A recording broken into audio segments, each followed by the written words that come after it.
I'm gonna enjoy killing you.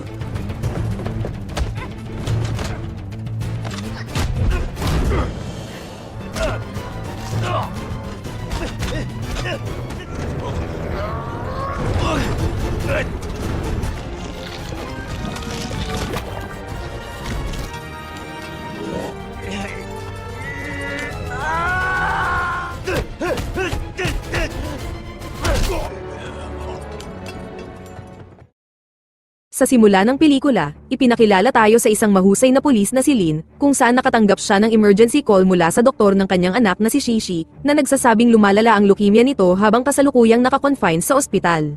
Kaarawan rin ni Shishi sa araw na iyon, kaya bilang isang mapagmalasakit na ama, agad na pumunta si Lin sa ospital upang makasama at madamayan ito. Gayunpaman, habang malapit na siyang makarating doon, nakatanggap siya ng panibagong tawag mula sa kanyang assistant na si Susan, na nagsabing may isang napakahalagang misyon na kailangan nilang asikasuhin kaagad, at iyon ay ang pagbibigay proteksyon sa isang doktor na nagngangalang John na kasalukuyang nasa panganib. Kalaunan ay nabunyag na si Dr. John ay isang lihim na researcher na nagtatrabaho para sa isang makapangyarihang kumpanya, kung saan nagsasagawa siya ng eksperimento tungkol sa isang mapanganib na biochemical weapon na kalaunan ay nauwi sa malaking trahedya.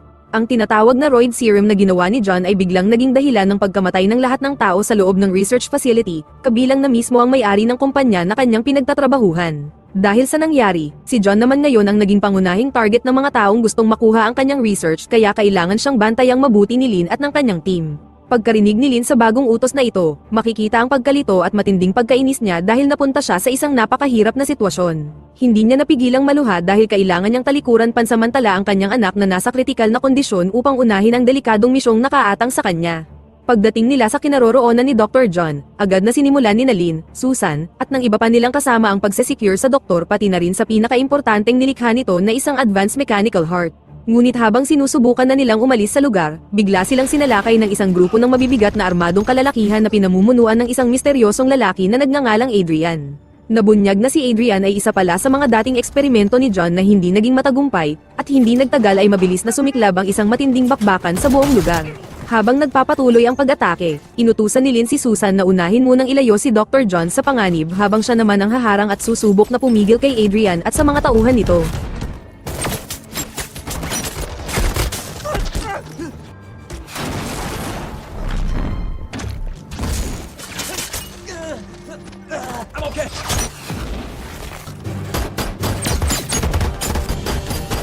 Sa kabila ng matinding pagsisikap ni Lin na mapabagsak si Adrian, hindi pa rin niya ito nagawang talunin at kalaunan ay tumilapon siya dahil sa isang napakalakas na pagsabog. Nang subukan ni Adrian na tapusin si Dr. John at agawin ang mechanical heart nito, muling nagising si Lin at agad niyang binangga si Adrian gamit ang isang sasakyan. Pagkatapos ay tuluyan niyang ginamit ang sasakyan upang idiin si Adrian laban sa isang malaking tangke ng langis upang pigilan itong makatakas. Ngunit kahit naipit na siya sa ganoong sitwasyon, tila wala pa ring epekto kay Adrian at parang hindi man lang ito nasaktan. Nang mapagtanto ni Lin na halos imposible nang mapatay si Adrian sa normal na paraan, napilitan siyang barilin ang tangke ng langis na agad na nagdulot ng isang napakalaking pagsabog sa paligid. Dahil dito ay nawalan ng malay si Lin, at ilang sandali pa ay nakatanggap siya ng masakit na balita mula sa ospital na nagsasabing pumanaw na ang kanyang anak na si Shishi. Matapos iyon, kinuha ni Dr. John ang telepono ni Lin at ipinahayag na mayroon siyang isang hindi inaasahan at kakaibang plano na may kinalaman kay Shishi. Lumipat ang eksena sa Australia, at 13 taon na ang nakalipas, kung saan ipinakita ang isang kilalang author na si Rick Rogers, na sumikat matapos silathala ang kanyang librong pinamagatang Bleeding Steel. Ang kwento ng librong ito ay umiikot sa isang dating marine na sumailalim sa isang eksperimento at nagkaroon ng mechanical heart transplant. Matapos mailabas ang kanyang libro sa publiko, nagdesisyon si Rick na mag-relax at kumuha ng isang call girl para samahan siya sa kanyang pribadong silid sa hotel. Ngunit hindi niya inaasahan na ang babae ay biglang naglagay ng pampatulog na gamot sa kanyang inumin, at kalaunan ay ibinunyag ang tunay niyang katauhan bilang isang lalaking nagngangalang Hao. Agad na sinimulan ni Hao ang pagkuha at pagkopya ng lahat ng mahahalagang impormasyon mula sa manuscript at files ng libro sa computer ni Rick. Kasabay nito sa parehong hotel, dumating ang isang grupo ng mga armadong kalalakihan na pinamumunuan ng isang misteryosong babae na nagngangalang Tess, na tila may sarili ring pakay sa lugar. Sa kabutihang palad, matapos makuha ni Hao ang lahat ng kailangan niyang data, mabilis siyang nakapagtago sa loob ng bathtub upang maiwasan ang mga tauhan ni Tess. Lumalabas na si Tess ay hindi basta-bastang bisita lamang dahil hinahabol din niya ang parehong impormasyon mula kay Rick Rogers para sa sarili niyang layunin. Ilang sandali pa, bigla na lamang lumitaw ang isang nakamaskarang lalaki at agad na nakipagsabayan sa matinding laban kay Tess sa loob ng hotel. Sa gitna ng kaguluhan at labanan, aksidenteng napatay ni Tess si Rick Rogers, habang ang nakamaskarang lalaki naman ay nakahanap ng pagkakataon upang makatakas sa gitna ng gulo. Nang dumating ang mga pulis sa lugar ng insidente, nakalabas na rin si Howe nang hindi napapansin at matagumpay siyang nakatakas mula sa hotel. Kalaunan, bumalik ang nakamaskarang lalaki sa kanyang apartment, at doon tuluyang nabunyag na siya pala ay si Lynn, na tahimik ding naghahabol sa mga nakatagong datos na naiwan ng yumaong writer. Kinaumagahan, pinuntahan ni Tess ang kanyang pinuno na nasa isang malaking ship, at dito ay nabunyag na ang kanyang boss ay si Adrian, ang parehong lalaki na kahit papaano ay nakaligtas sa malakas na pagsabog 13 taon na ang nakalipas. Ngunit sa kasalukuyan, si Adrian ay infected na, kaya naman napipilitan siyang manatili sa loob ng isang sterile at kontroladong silid upang mapanatili ang kanyang kondisyon. Sa kanilang pag-uusap doon, nakilala ni na Adrian at Tess ang lalaking nakamaskara na nakalaban nila noong nakaraang gabi, at ito ay walang iba kundi si Lynn. 13 years you've had me trapped in this sterile cage like an animal. You're gonna suffer everything I've suffered. Nang matiyak ito, agad na inutusan ni Adrian si Tess na patayin si Lynn at sabay na hanapin si Howe upang makuha ang mahalagang impormasyon. Go. Do not fail me again. Yes, sir. Samantala, nagsimula ng pag-aralan ni Howe ang mga nakuhang data mula kay Rick Rogers at dito niya natuklasan ang tungkol sa isang magandang babae na nagngangalang Nancy.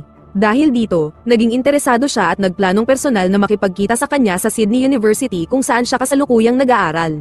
Sa kabilang banda, natunto ni Tess ang kinaroroonan ni Howe, ngunit nang salakayin niya ang apartment nito, napagtanto niyang peke lamang ang lokasyon na iyon dahil ang tunay na Howe ay wala roon kundi nasa loob ng isang van.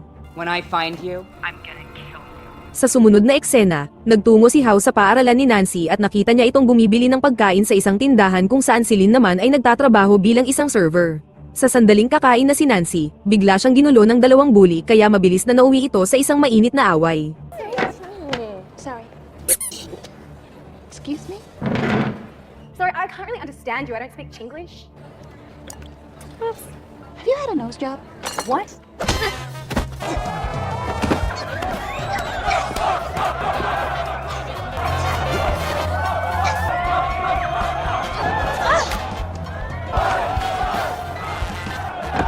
Sa kabutihang palad, agad na namagitan si Lynn at pinigilan ang eskalasyon ng gulo bago pa ito lumala. Ngunit ang mas nakakagulat pa, ang mga sugat sa kamay ni Nancy ay bigla na lamang gumaling sa isang hindi kapanipaniwalang paraan na parang may taglay siyang kakaibang mutant power. Pagka-uwi niya sa kanyang apartment, nagkaroon si Nancy ng isang panaginip kung saan nakita niya ang ilang kalalakihan na busy sa isang lihim na laboratorio na labis na ikinabahala ng kanyang roommate. Sa sumunod na araw, nagtungo si Nancy sa isang magulong residential area para makipagkita sa isang shaman na kilala sa lugar. Ipinagtapat niya sa shaman na lumilinaw at tumitindi ang kanyang mga vision sa paglipas ng panahon, at pakiramdam niya ay unti-unti siyang nagiging ibang tao batay sa kanyang mga nakikita. Upang subukang maibsan ang kanyang kondisyon, isinailalim siya ng shaman sa hypnosis, ngunit habang nasa ilalim nito, muling nagkaroon si Nancy ng isang malakas na vision tungkol kay Dr. John na tinatrabaho si Adrian. Sa vision na iyon, nabigo ang eksperimento sa laboratorio at si Adrian ay nagawang pumatay ng maraming researcher sa loob ng pasilidad. Ayon sa shaman, may presensya ng isa pang kaluluwa sa loob ni Nancy, kaya ito ang dahilan kung bakit patuloy siyang nakararanas ng mga kakaibang pangitain. Bilang tulong, binigyan siya ng shaman ng tiket para sa isang magic show at iminungkahi na makipagkita siya sa isang salamangkero na maaaring makatulong sa kanyang kondisyon. Habang umuuwi, muling nasangkot si Nancy sa isang mapanganib na sitwasyon nang subukan siyang pagmalupitan ng ilang kabataang thugs sa daan. Bagamat nagawa niyang lumaban sa isa sa kanila, napilitan pa rin siyang tumakas para iligtas ang sarili. Sa kasamaang palad, napunta siya sa isang rooftop kung saan siya ay napalibutan ng mas maraming lalaki na handang manakit sa kanya. Sa mismong sandaling malapit na siyang maabuso, biglang dumating si Howe sa tamang oras upang iligtas siya mula sa kapahamakan.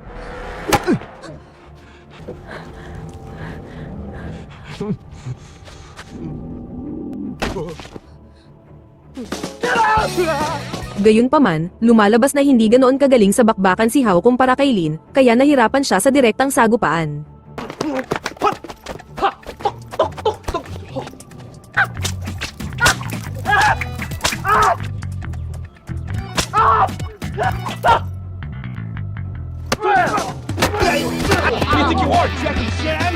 Dahil wala siyang ibang pagpipilian, ginamit na lamang niya ang pagkakataon upang mailayo si Nancy mula sa panganib. Isang habulan ang sumunod na naganap, kung saan ay matagumpay na nakatakas sina Howe at Nancy at hindi na sila naabutan pa ng mga gangster. Bago tuluyang umalis, lihim na nakuha ni Howe mula kay Nancy ang tiket na ibinigay ng shaman at nagdesisyong sundan siya saan man pumunta. Sa sumunod na araw, nagtungo si Nancy sa Sydney Opera House upang makipagkita sa magician, ngunit napagtanto niyang nawawala ang kanyang tiket kaya hindi siya pinayagang makapasok ng mga gwardya sa entrance. Sa mismong sandaling iyon, muling nagpakita si Howe at agad na nagpanggap bilang isang staff ng event para makalusot. Sinabi niya sa dalawang gwardya na si Nancy ang kanyang girlfriend, kaya kahit walang tiket ay pinayagan pa rin siyang makapasok sa loob. Ngunit pagkapasok nila, bigla na lamang hinatak si Howe ng event organizer upang tumulong sa mismong magic show na gaganapin. Samantala, kahit papaano ay nakapasok din si Nancy at napili pa na maging bahagi ng palabas ng magician. Habang nasa ilalim siya ng hypnosis, nakita niya ang kanyang sarili bilang isang bata na inaalagaan ng isang matandang lalaki sa isang malabong alaala. Ngunit bago pa man niya maaninag ang mukha nito, biglang sumulpot si Tess at ang kanyang grupo upang dukutin siya sa gitna ng palabas. Sa hindi inaasahan, matapos na mapatay ni Tess ang magician, dumating si Lynn at agad na nakipagsagupaan sa kanya at sa kanyang mga tauhan sa entablado. Habang abala si Lynn sa pakikipaglaban sa mga armadong tauhan ni Tess, hinabol naman ni Howe si Tess na pilit na inilalayo ang walang malay na si Nancy. Kalaunan, nauwi sa isang matinding sagupaan sina Lynn at Tess, habang nagawang mailigtas ni Howe si Nancy mula sa panganib. Habang patuloy pang inilalayo ni Howe si Nancy, sinadyang akitin ni Lynn si Tess papunta sa rooftop kung saan muli silang nagkaharap sa isang marahas na labanan. Muntik nang mahulog si Lynn mula sa gusali ngunit nagawa niyang makahawak sa isang nakalaylay na kable upang hindi mahulog. Pagkatapos ay ginamit niya ang cable upang makababa at makatakas, kung saan nakasama niya sina Howe at Nancy sakay ng isang speedboat at mabilis na tumakas sa lugar.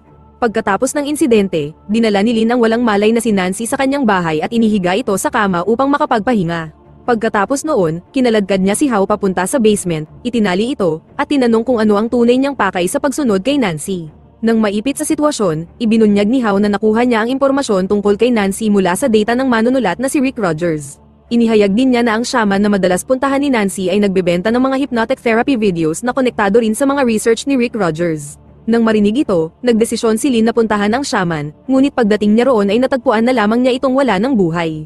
Sa tulong ng kanyang inilagay na tracker, napagtanto rin niyang umalis na si Nancy mula sa kanyang bahay. Pagkabalik ni Lynn, nalaman niyang kasalukuyang patungo ng Hong Kong si Nancy. Dahil dito, ibinigay niya kay Howe ang susi ng kanyang mga posas at pinayagan itong palayain ang sarili. Bago pa man makaalis, bigla na lamang dumating ang mga tauhan ni Tess kaya nagkaroon ng tensyon sa paligid. Agad na detonate ni Lynn ang mga pampasabog sa kanyang bahay bilang distraction, at pagkatapos ay umalis upang sundan si Nancy.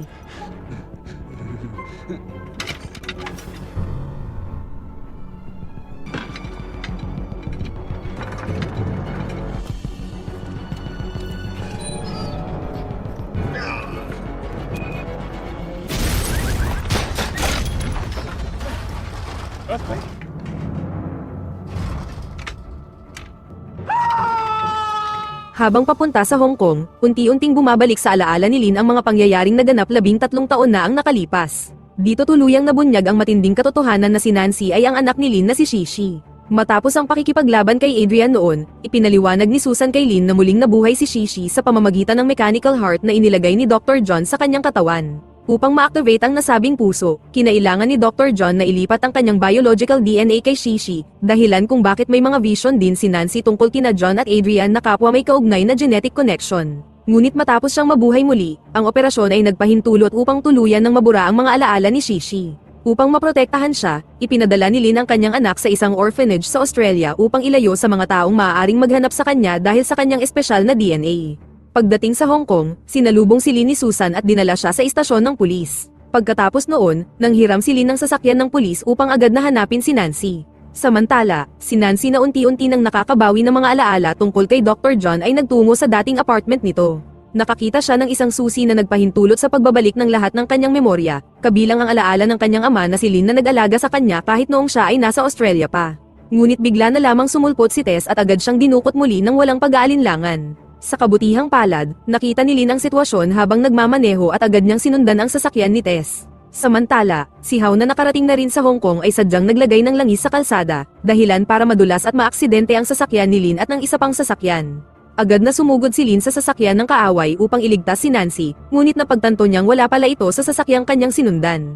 Salamat kay Howe, ginamit niya ang kanyang kakayahan bilang hacker at natunton ang lokasyon ni Nancy at nalaman niyang dinala siya ni Tess sa isang hotel. Samantala, nakarating na rin si Tess at ang kanyang grupo sa hotel, ngunit wala na roon si Nancy. Ibinigay ni Tess ang susi na nakuha niya kay Nancy sa staff ng hotel, at pagkatapos ay dinala sila sa isang silid kung saan nakatago ang handheld camera ni Dr. John. Bigla na lamang dumating ang SWAT team, at agad na kinulong si Tess at ang kanyang mga tauhan sa silid habang ginamitan sila ng tranquilizer.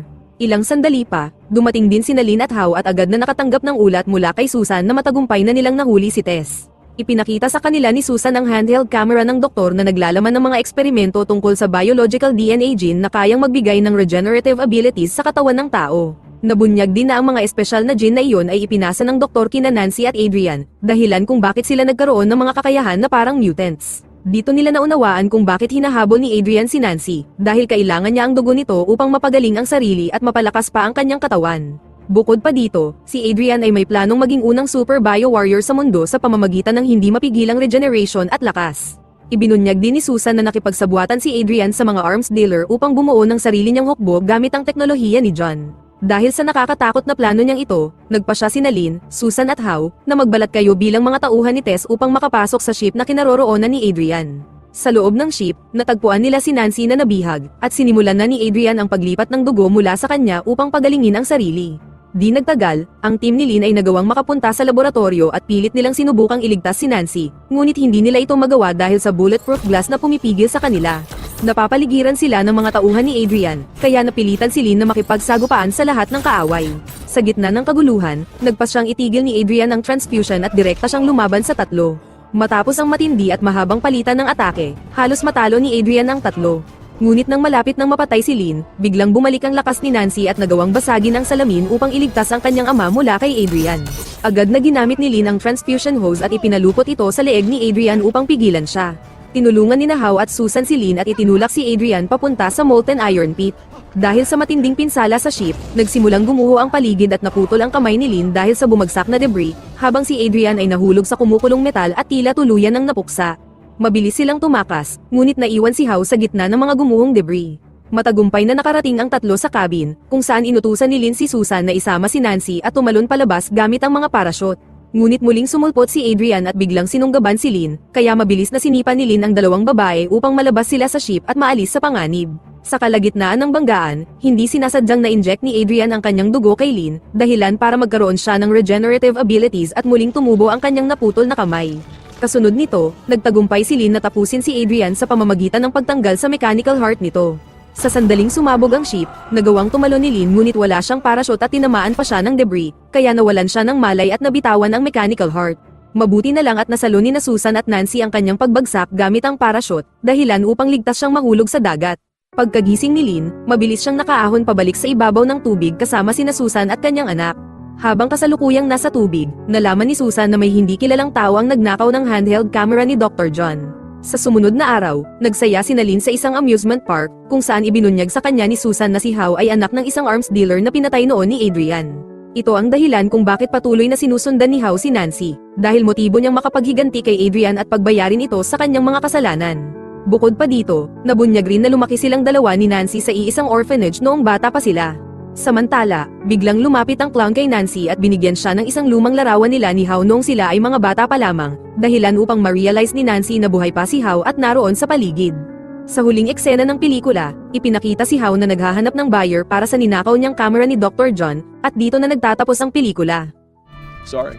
I have a dinner date with Jackie Chan.